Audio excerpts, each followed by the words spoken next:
Olá você, final de domingo e o início de mais uma edição do programa Café com Leite. Hoje de forma muito especial, dedicada aos grandes acontecimentos que movimentam o cenário internacional. Nos últimos meses, duas notícias nos chamam a atenção. O sequestro do presidente venezuelano Nicolás Maduro, que reacendeu debates sobre estabilidade política na América Latina, e a surpreendente tentativa dos Estados Unidos de adquirir a Groenlândia, território estratégico no Ártico. O que esses episódios revelam sobre soberania, disputas de poder e os rumos da geopolítica global? Para nos ajudar a compreender melhor esses fatos e suas implicações, recebemos hoje aqui no nosso programa um professor de atualidades, que vai analisar bastidores, os interesses envolvidos e os possíveis impactos para o futuro das relações internacionais. Professor Guilherme vai se deliciar de um cafezinho na minha companhia, porque estamos começando mais essa edição aqui pela Rede Meio de Comunicação.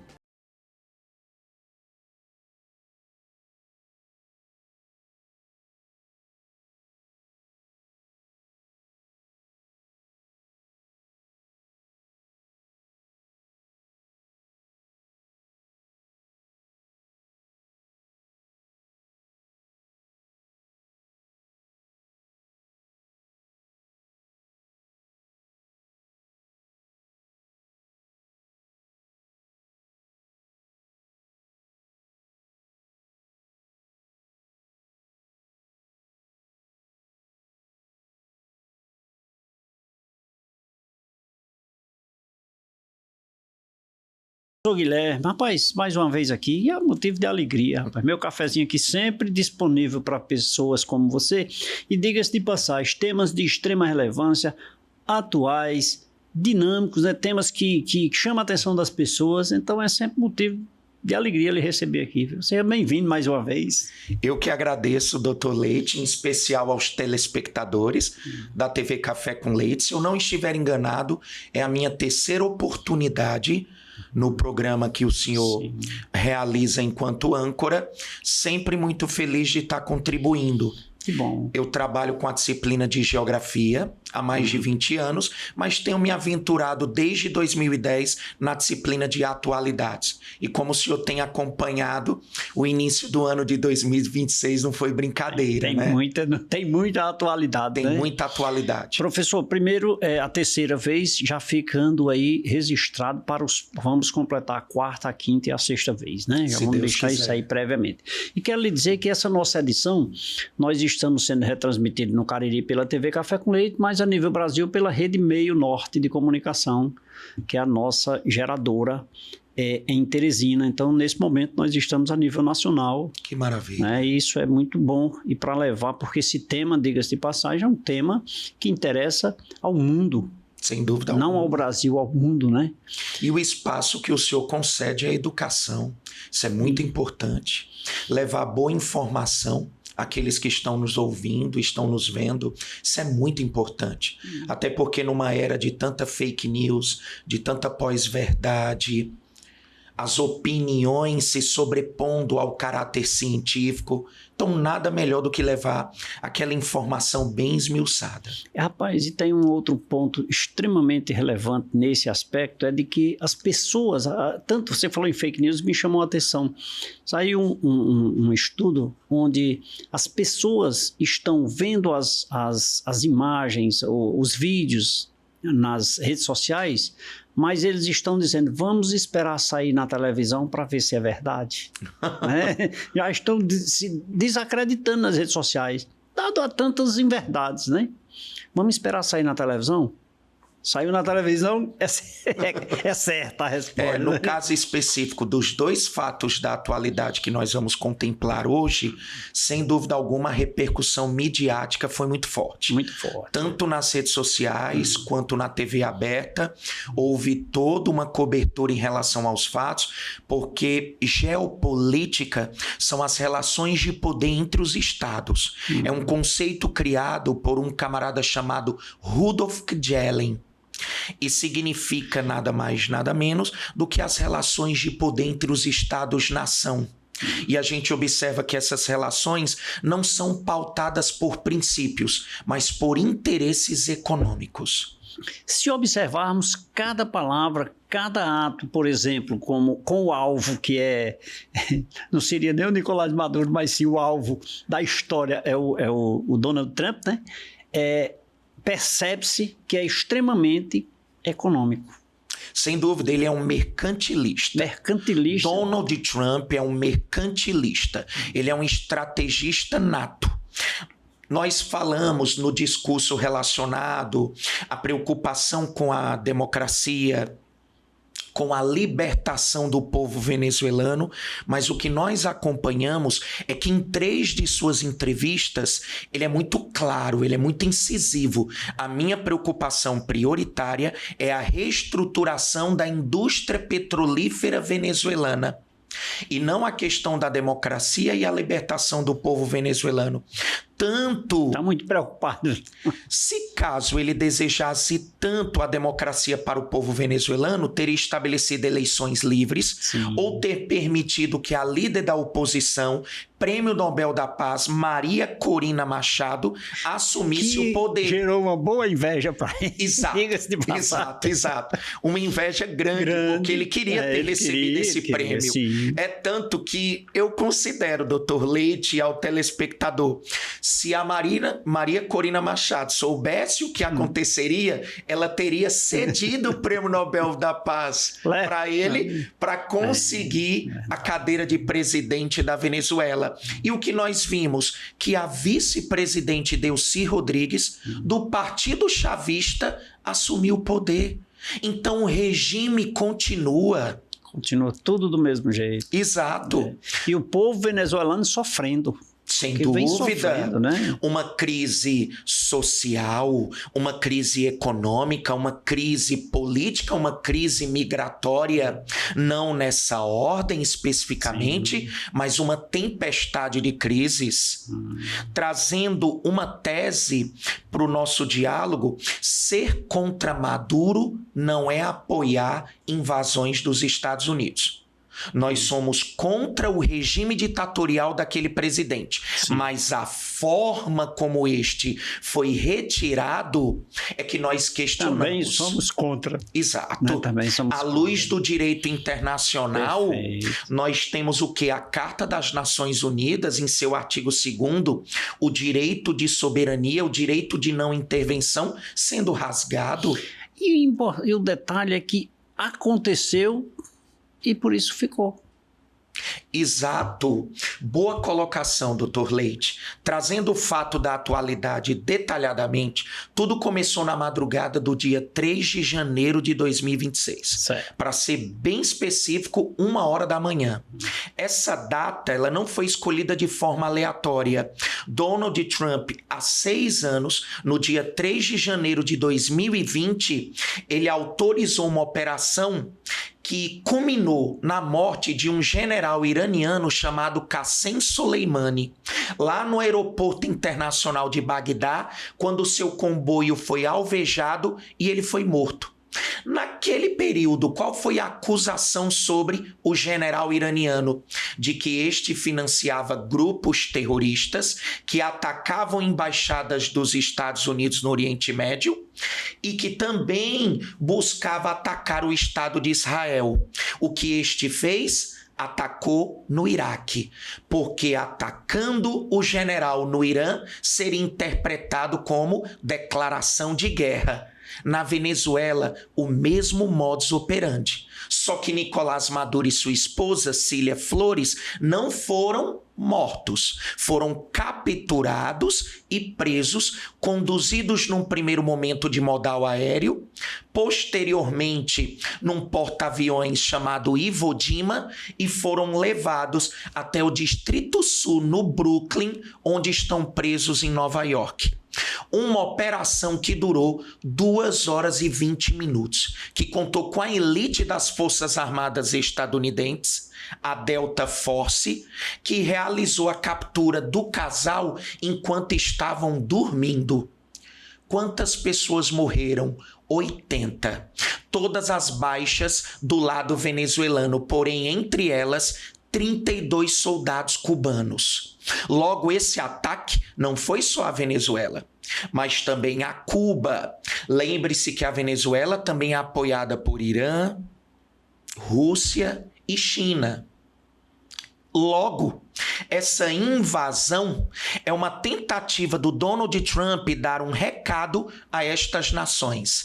A América para os americanos. Aquela doutrina Monroe, lá do início do século XX, 1906, a América para os americanos, nada de intervenção europeia no continente latino-americano, assim posso dizer. Agora é o recado de Donald Trump. China e Rússia não devem tentar acessar a América Latina, porque essa é o quintal dos Estados Unidos. Então essa visão ela é mais ampla ou ela era limitada apenas ao processo produtivo de petróleo da Venezuela?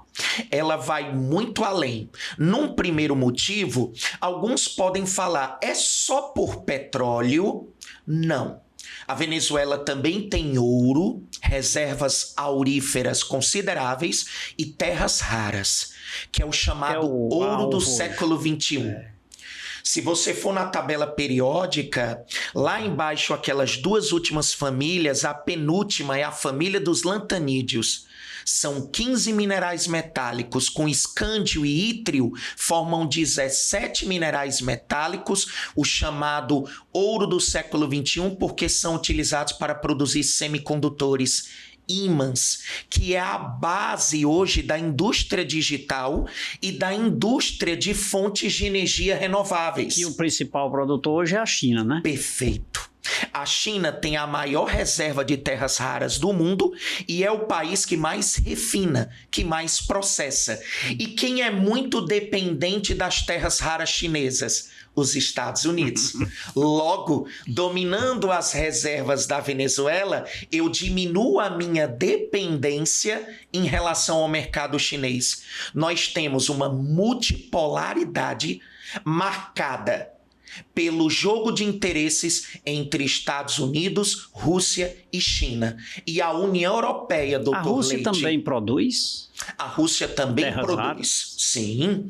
Pelo fato de ter a maior área do mundo, ser um país com mais de 17 milhões de quilômetros quadrados, eu tenho também a presença de terras raras.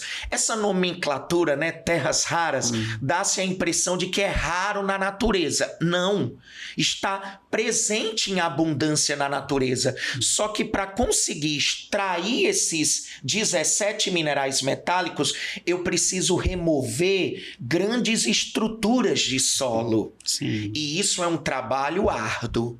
É um trabalho que necessita de toda uma capacidade tecnológica. E a China está fazendo com maestria, E a China está fazendo. O Brasil tem a segunda maior reserva. Brasil? Exato. O Brasil tem a segunda maior reserva de terras raras do mundo. Por exemplo, a Venezuela tem a 8ª.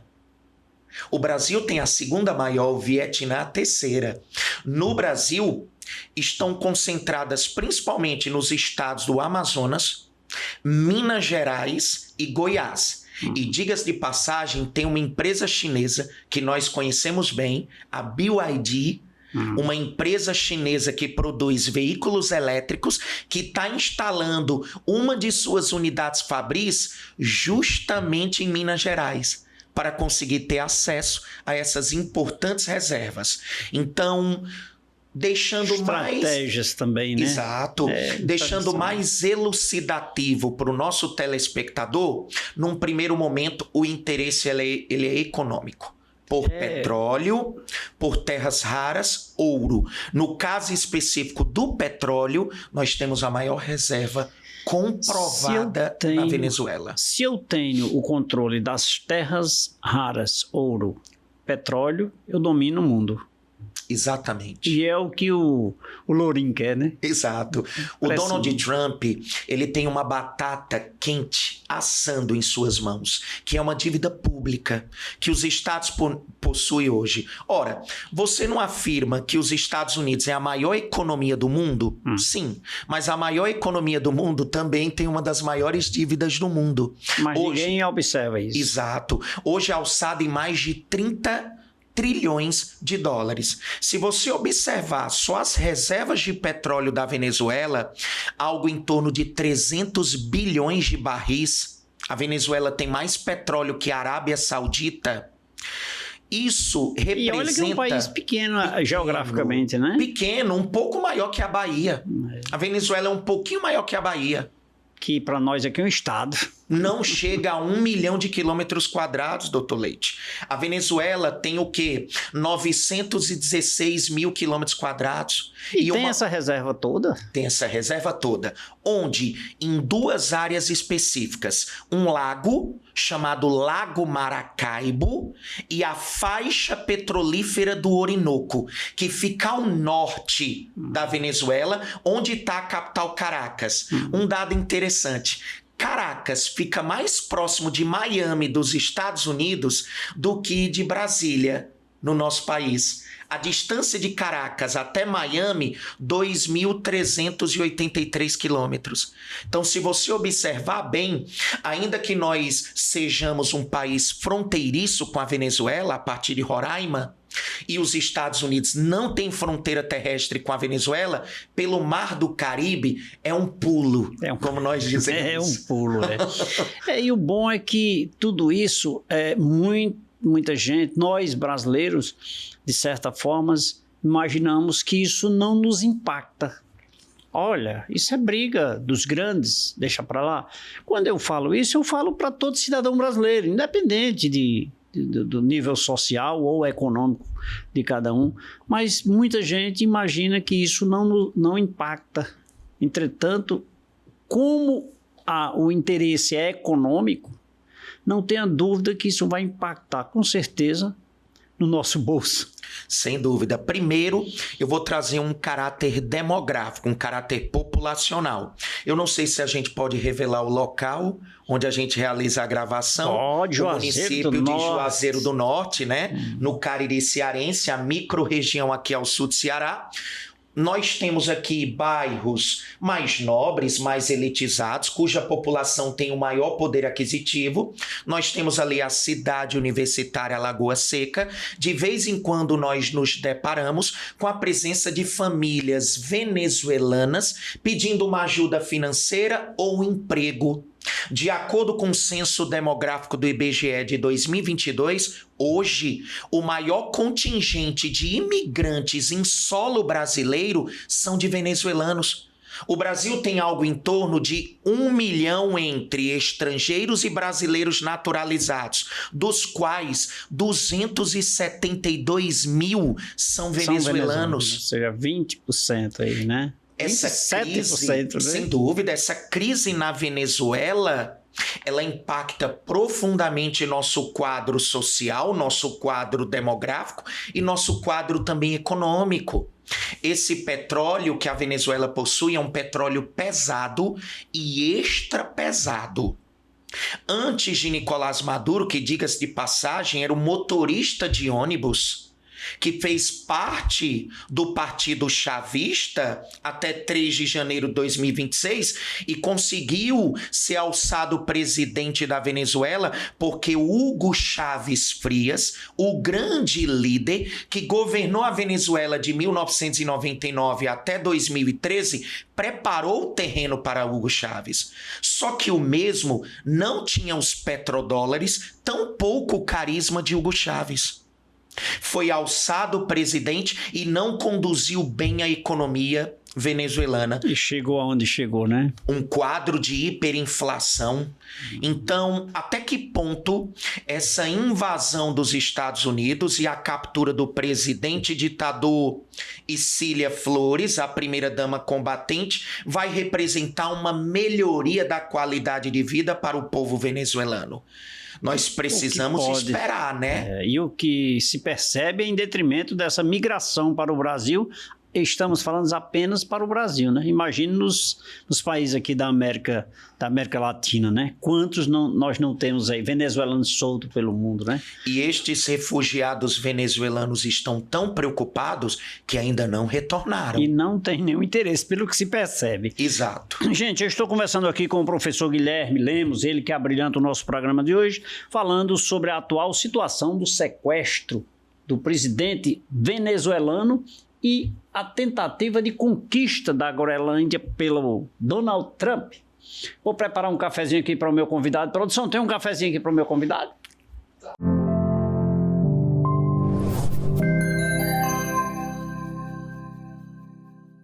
Produção, obrigado pelo cafezinho. O professor é assim, a produção prepara um cafezinho para nós aqui, vamos ter que saborear, né? Com certeza. Por favor, professor. Agora. E você, fique ligado. O professor promete, no próximo bloco tem muito mais para você.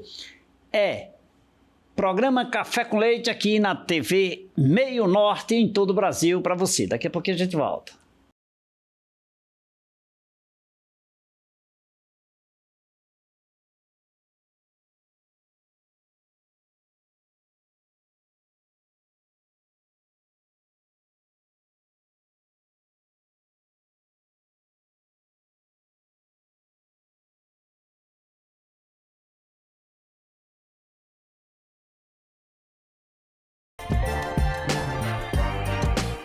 De volta nesse segundo bloco do programa Café com Leite, aqui pela Rede Meio de Comunicação. Muito obrigado pelo carinho da sua companhia, da sua audiência em todo o Brasil. Lembrando que o nosso programa é gerado aqui na terra do Padre Cícero, um ambiente confortável. Gente, olha, a região do Cariri, Juazeiro do Norte, no interior do Ceará, é o melhor lugar do Brasil, viu? Isso aí eu te digo de coração. Vem para cá, vem nos conhecer, que nós temos aqui, se eu convidar o professor Guilherme para falar na região do Cariri, 10 programas, aí pronto, aí não tem outro assunto, porque temos muito o que conversar.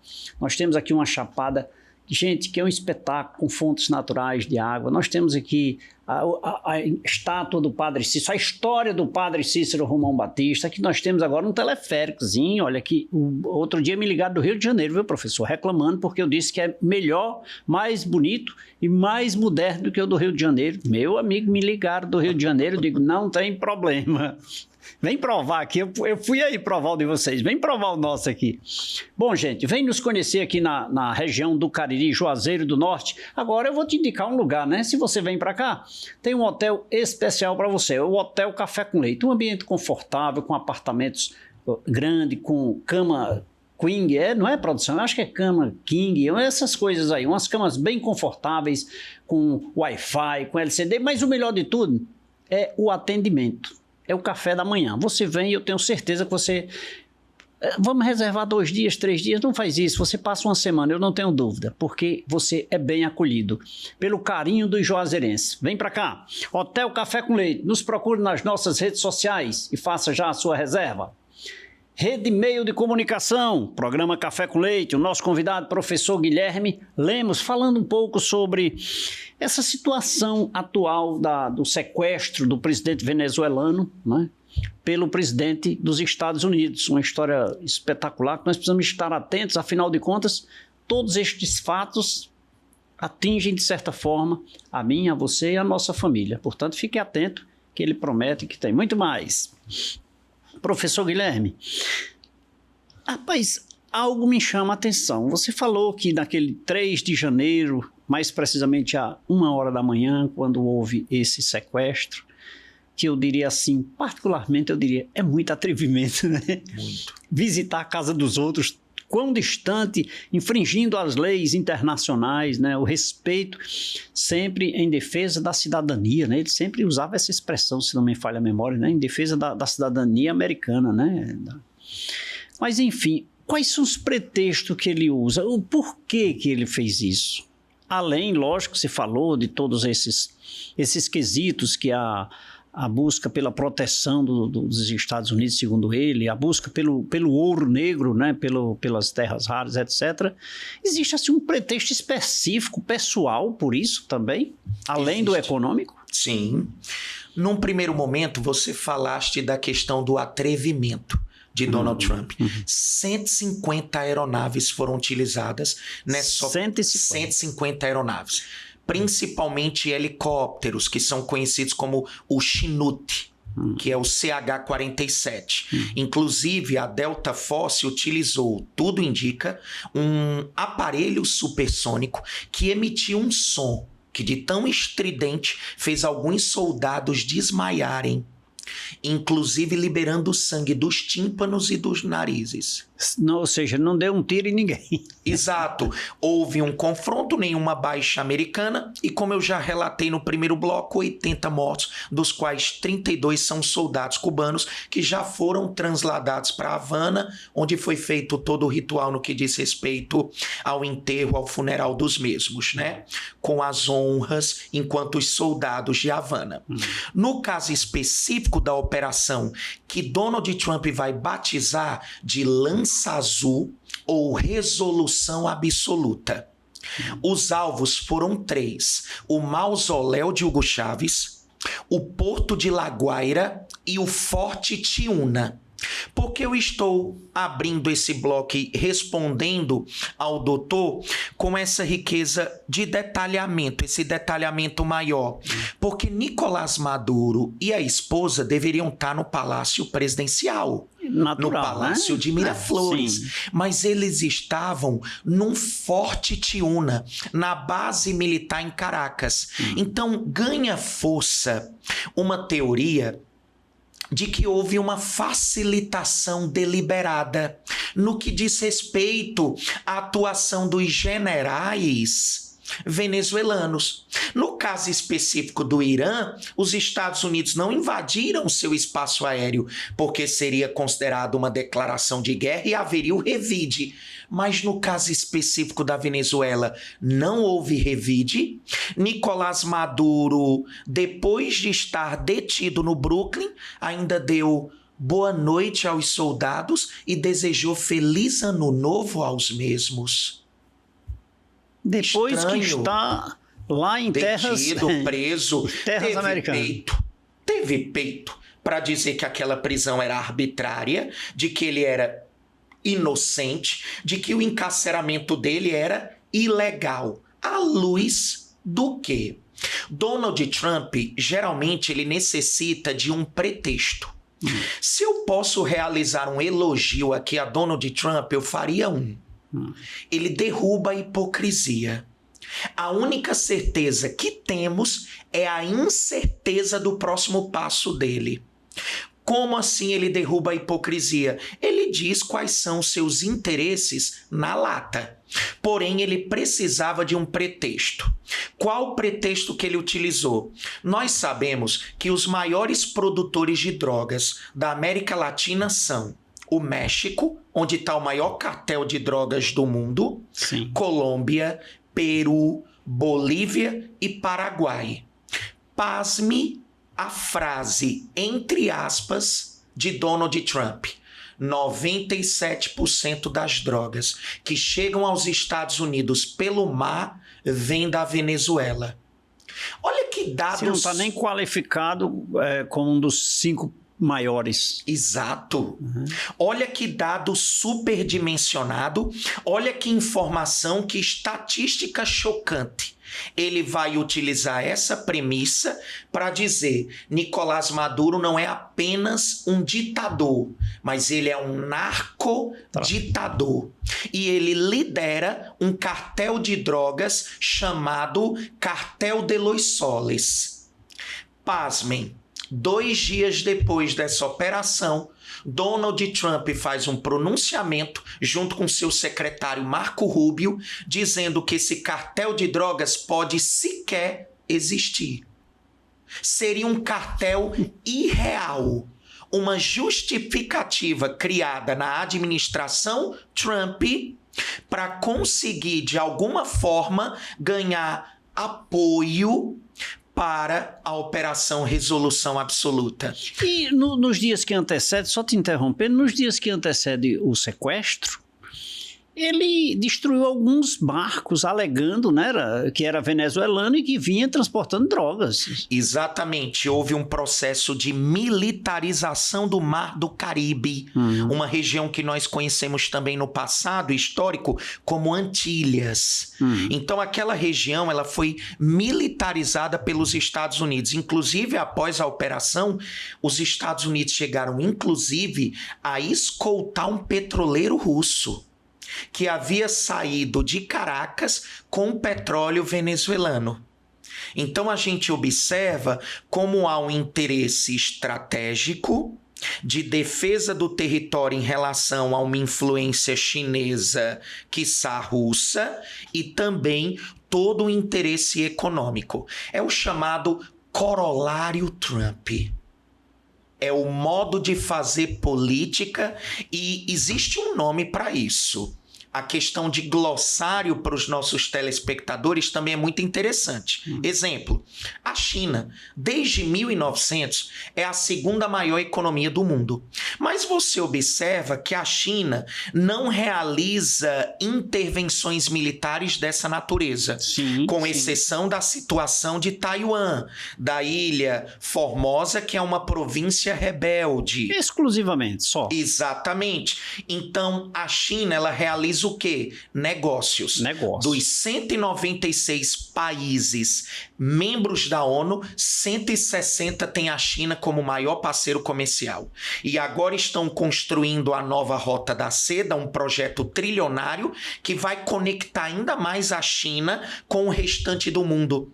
Então existe algo que é inevitável. A China vai se tornar a maior economia do mundo até 2030. Donald Trump está tentando o quê? Frear esse processo. É o que se percebe. Exato. A China usa o que nós chamamos de soft power. Poder brando, poder sutil. Dominar através dos negócios, das transações financeiras mercantis. No caso específico dos Estados Unidos, o que nós temos visto é que Donald Trump, como Vladimir Putin na Rússia, estão apostando no hard power, o poder coercitivo, o poder pelo uso da força militar. Que é o que eles têm. Que é o que eles têm. E a China, comercialmente, eu já diria que seria a maior potência. Eu faria até esse julgamento considerando que é o que se enxerga, né, no mundo dos negócios, que a China já é. Apenas não intitularam. Exato. Né? Intitularam, mas não tem, é um caminho sem volta. Né? Ela cresce de forma estratosférica, ao passo que a Rússia e os Estados Unidos têm o título, sabe, o rei? Sim. É o título de rei, pronto. E ele precisa perder a sua majestade, ele não quer perder, só isso. Mas que, de fato, percebe-se de forma já assim, sabe, de forma já aberta, que a China já comanda o mundo dos negócios. Exato. Ano passado, vocês recordam, nós tivemos uma guerra tarifária. Sim. A guerra tarifária entre Estados Unidos e China, os Estados Unidos já cobravam sobre os produtos chineses uma tarifa de 20%. A guerra, eles chegaram a incidir 125%, com os 20%, 145%. Essa tarifa nunca foi aplicada, doutor Leite, pelos Estados Unidos. Por quê? Porque ele pediu uma trégua de 90 dias, porque Xi Jinping usou o quê? As benditas terras raras. Se você aplicar a tarifa, eu recuo. Não sairá nenhuma exportação de terras raras para vocês. Não precisa brigar. Não precisa brigar. Então você observa que Donald Trump tenta estabelecer a chamada lei do mais forte. Com a Rússia, com a China, o diálogo ao final, mas com a Venezuela não houve diálogo, até porque houve todo um enfrentamento por parte do Nicolás Maduro. O Nicolás Maduro principalmente desde 2024, ele era interpretado como um ditador.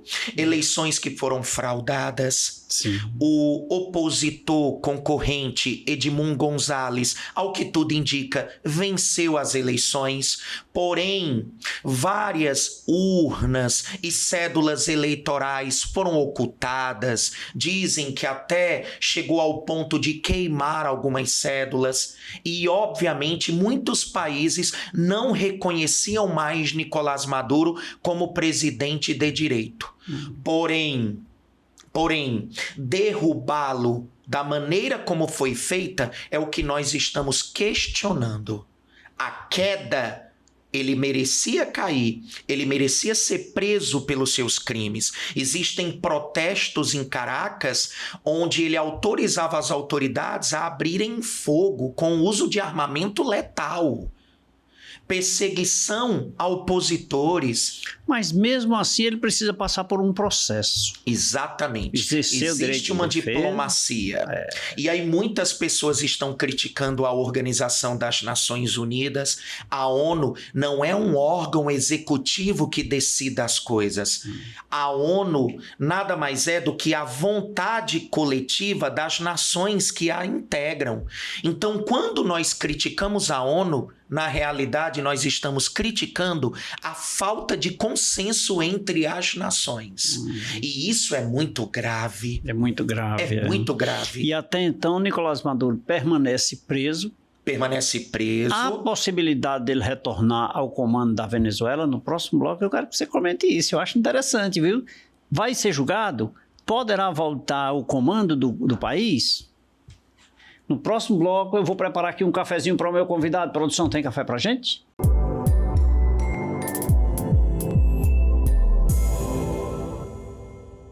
Produção, obrigado aí pelo cafezinho aqui. Professor, foi feito com muito carinho. Vamos tomar um cafezinho? Com certeza. Por favor. Agradeço. Quer conhecer um pouco mais sobre essa história do Nicolás Maduro? Gente, olha, um programa é pouco, 2, pouquíssimos, 3, não dá nem para começar. Professor Guilherme disse que no próximo bloco tem muito mais, daqui a pouquinho a gente volta.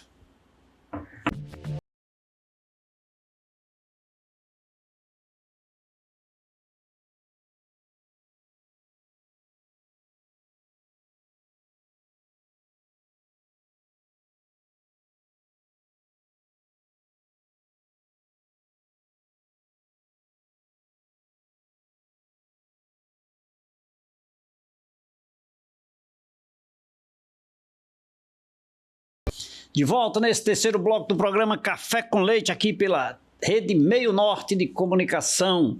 Programa Café com Leite, todos os domingos. Você não vai dormir sem antes nos acompanhar. Se deliciar de um cafezinho e uma boa informação. O programa Café com Leite traz sempre bons profissionais, temas relevantes para você, para a nossa sociedade, para o Brasil e para o mundo. Portanto, fique ligado, divulgue aí nas suas redes sociais o programa Café com Leite e acompanhe a programação da Rede Meio Norte. Nosso convidado de hoje, professor Guilherme Lemos, ele que é professor de atualidades e conversa com a gente com maestria, com competência, né? Nos proporciona uma aula hoje sobre essa história do presidente venezuelano aí, esse sequestro aí que está muito em voga e que impacta, de certa forma, a todos nós brasileiros, para não, quiçá, o mundo. Bom, mas eu vou pedir permissão aqui ao professor Guilherme e dizer para você que quem não registra não é dono. Se você criou, idealizou, pensou, inventou, registre. Se você escreveu um livro, uma poesia, uma canção, registre. Você criou um desenho, um boneco, um mascote, não registrou? Não é dono. Quem não registra não é dono. Você tem um veículo, Detran, você tem um imóvel, cartório de registro de imóveis, tem uma empresa, junta comercial, tem uma criação ou uma invenção ou uma criação de uma marca, registre no Ministério da Economia. Eu vou indicar para você uma empresa aqui do Cariri que tem registro em toda a América Latina. Leite, Marcas e Patentes faz isso para você, não tenha dúvida disso. A Leite, Marcas e Patentes é composta de profissionais altamente qualificados que têm conhecimento da legislação e pode te atender. Nos procure aí nas redes sociais e eu indico e assino embaixo, em cima e de lado. Leite, Marcas e Patentes. Quem não registra não é dono. Soluções Sem Fronteiras é na Leite Marcas e Patentes. Professor Guilherme, a curiosidade nesse intervalo aqui ficou cada vez mais aguçada. Esse homem, em sendo liberado, caso fosse, que eu acho que precisa passar por todo um processo, né? Ele volta a ser presidente do país, da Venezuela? Não. O retorno de Nicolás Maduro ao posto de presidente da Venezuela não ocorrerá. Creio eu que a história de Maduro à frente da Venezuela se encerrou dia 3 de janeiro de 2026. Mesmo que ele seja, digamos assim, eu não vou falar liberado, mesmo que ele seja inocentado.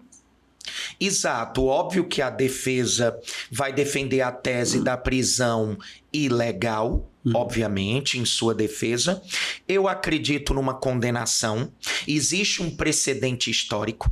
Não é a primeira vez que os Estados Unidos capturam / sequestram um presidente de uma nação. Isso aconteceu em 1989 no Panamá com o presidente Manuel Noriega. Esse foi condenado a 40 anos de prisão. Então eu não acredito num desfecho em prisão perpétua. Não acredito que ele pegue uma pena tão elevada, 40 anos. E gostaria de dizer aos seus telespectadores que eu vou realizar aqui uma previsão. Vou fazer aqui uma previsão e vocês me cobrem mais tarde. Eu acho que pode sim ter uma pena de prisão, mas uma vez essa cumprida, ele poderia ter um asilo político. Isso aconteceu com o ditador da Síria, o Bashar al-Assad. Fugiu com toda a sua família para Moscou e o presidente da Rússia, Vladimir Putin, concedeu a este um asilo político. Eu acredito que o mesmo destino, o mesmo desfecho pode ser dado ao final a Nicolás Maduro e sua esposa. Hoje ele está no centro de detenção lá no bairro do Brooklyn, em Nova York, o centro de detenção metropolitano. Diga-se de passagem, comendo pão que o diabo amassou. Cama de aço, separado da esposa, numa cela individual. Digna de uma prisão. Exato, digna de uma prisão enquanto ditador. E eu acredito que o desfecho seja esse. Lembre-se do legado Trump.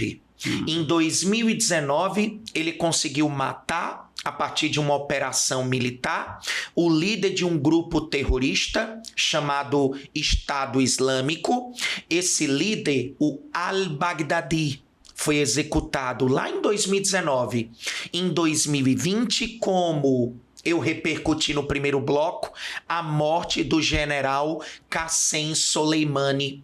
Então, Nicolás Maduro teve até uma boa sorte. Não foi eliminado, não foi executado. Foi só recolhido. Foi recolhido à força. Tá certo. Pois, rapaz, é estranho, né? Porque, de qualquer forma, por ser um líder político de um país, não é qualquer um, né? Um líder líder político de um país, mas tem que pagar o preço pelas suas falhas. Bom, se as ações estão sendo a contento ou não, ou de forma legal, não me compete julgar, né? E à luz do direito internacional, a Carta das Nações Unidas, que é o principal documento que rege a ONU, é como se fosse uma espécie de constituição da ONU. Certo. Muitos acreditam que o documento mais importante da ONU seja a Declaração Universal dos Direitos Humanos. Esses 30 artigos só serão criados 3 anos depois que a ONU foi criada, em 1948, 10 de dezembro. O documento mais importante é a Carta das Nações Unidas. No artigo 2º está lá: os Estados Unidos não poderiam ter realizado essa intervenção porque feriu o direito de soberania da Venezuela. Então, eu peço inclusive aos telespectadores que, caso queiram, no Google, numa Grok, num Chat GPT, numa Gemini, você pode pesquisar que outras formas um líder político poderia cair sem necessariamente precisar de uma intervenção militar dessa natureza. Na história, tivemos a Primavera Árabe em 2010, quando revoltas populares conseguiram derrubar ditaduras que estavam há décadas no poder. O Irã, no presente momento, mais de 3 mil mortos. A população nas ruas desejando o fim do regime dos ayatolás, principalmente a derrubada do líder supremo Ayatollah Ali Khamenei. Sanções econômicas. Existem outras formas, mas essa foi aquela optada por Donald Trump. E vamos ver o final. Exato. Né? Mas algo me chama a atenção, professor Guilherme, é a questão que nós intitulamos o nosso programa de hoje, que é a questão da Groenlândia. Tem alguma coisa a ver ou apenas economicamente essa questão? E o que me chama a atenção, a Groenlândia está ligada à Dinamarca, né? Exato. E ele quer comprar, o Donald Trump quer comprar a Groenlândia? Pela segunda vez. Pela segunda vez? A primeira tentativa ocorreu Não chegou no primeiro preço. mandato. Não. A primeira tentativa ocorreu no primeiro mandato. Lembre-se que Donald Trump tem 2 mandatos não consecutivos. Sim. E ele não pode ter o terceiro. Um presidente americano, à luz da Constituição, só pode ter 2 mandatos consecutivos ou 2 mandatos não consecutivos. Isso só ocorreu 2 vezes na história. No século XIX com Grover Cleveland e agora com Donald Trump. Por exemplo, Obama. Por que é que o Obama não disputou contra Donald Trump? Porque ele já era eleito e reeleito. Então não poderia tentar um terceiro mandato. Então Donald Trump, no primeiro mandato, tentou comprar essa ilha, que, diga-se de passagem, é a maior ilha do planeta.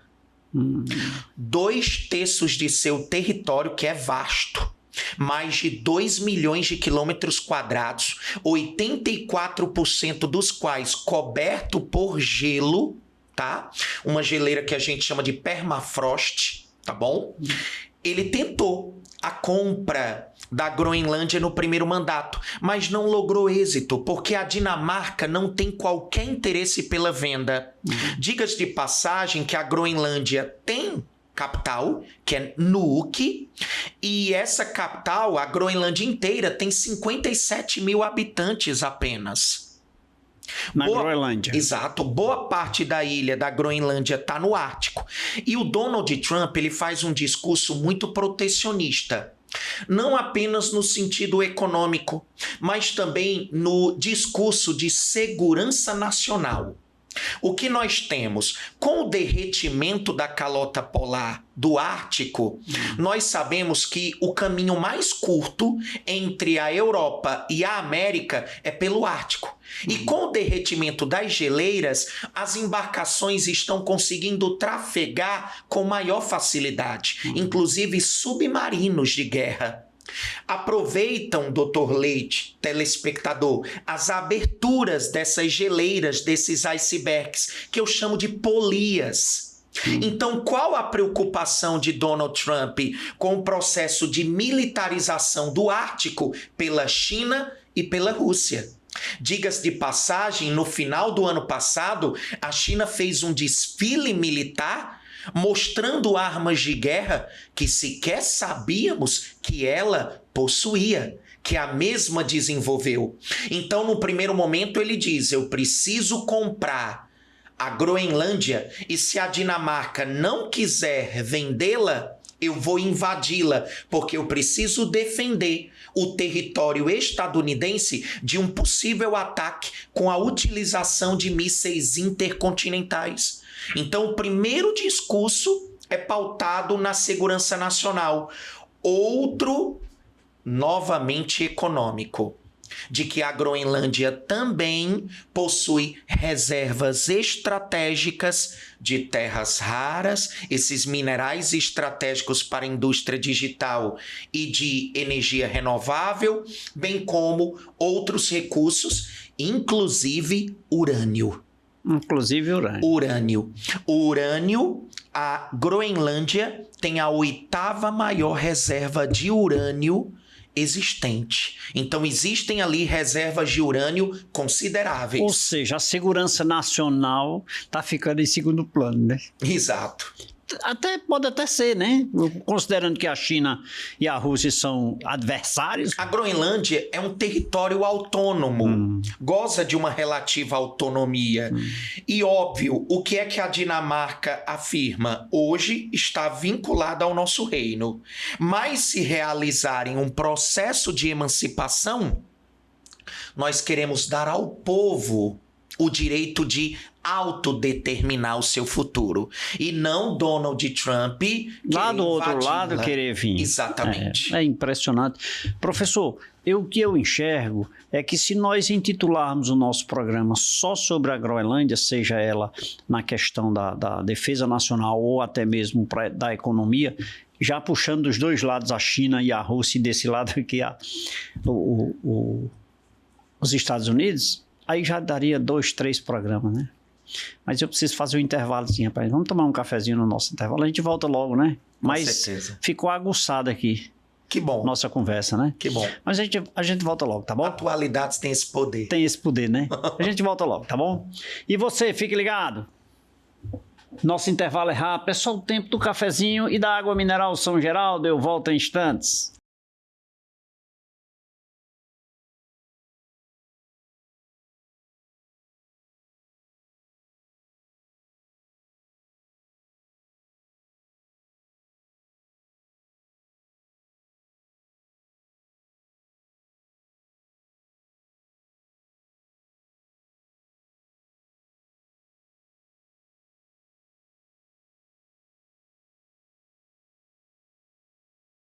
Precisei de um cafezinho, de uma água mineral São Geraldo, mas agora já estou de volta.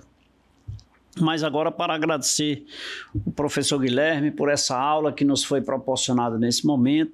Professor, fiquei aqui feliz com as suas informações, parabéns, Deus lhe abençoe. E olha, a Groenlândia agora me deixou o tema. Groenlândia me deixou aguçado para lhe deixar intimado a voltar aqui. Com certeza. Porque, como você disse, atualidades são temas dinâmicos, rápidos e que tem muito a ver com o nosso dia a dia, né? Sem dúvida. Quero te agradecer por esse momento. Muito obrigado. Volte mais vezes que o nosso cafezinho aqui vai estar sempre quentinho. Eu quero agradecer o espaço da TV Café com Leite e conte comigo. Muito obrigado mais uma vez. E a você que nos acompanhou até agora, muito obrigado pelo carinho da sua companhia, obrigado pela sua audiência. Um ótimo final de domingo, uma semana maravilhosa para você, para sua família. Bom trabalho, que Deus os abençoe. Eu vou ficando por aqui, deixando o nosso eterno abraço em nome daqueles que fazem com que nós possamos chegar até você, que é a nossa produção, que trabalha com muito carinho. Muito obrigado a todos, beijo a todos, fiquem com Deus e que Deus os abençoe. Tchau, tchau, até lá.